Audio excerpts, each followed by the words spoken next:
If you're looking for your next outdoor project to really make things look great outside, consider putting in walks or pathways. Not only are they a great way to connect the dots functionally, basically connecting the dots of all your different outdoor spaces, they're also a great way to connect the dots visually, really kind of creating a much more harmonious space. Making paths out of gravel and mulch are certainly a more cost-effective and an easier type of path to put down, and in some applications they're really the perfect material to use. However, in today's project we're going to be using pavers, and pavers are certainly a lot more time-intensive and a lot more material-intensive than other paths, but because of what we're trying to do in dealing with points of access and we have some mud issues, that's what we're going to use.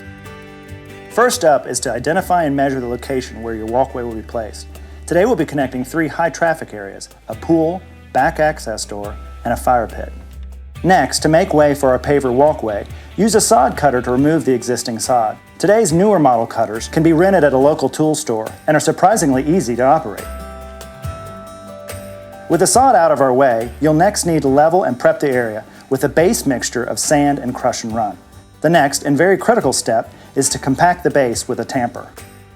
Now we're laying our field of pavers, which is a really cool part of the project because we can finally start seeing things come together. Now I'm using a product from a company called Pavestone, and it's their 2-piece squares and rects pattern. Oh, and I should have mentioned earlier, before you do any project like this, you should make sure to call 811 to have your utilities located and marked.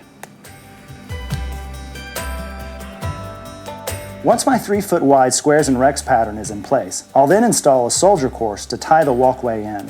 The finished product will measure 4 feet wide, which is the same width of an existing walkway in the front yard that we're matching, and is optimal to span the pool gate opening. Now make sure that your new walkway is flush with the adjoining surfaces to make sure that there are no trip hazards.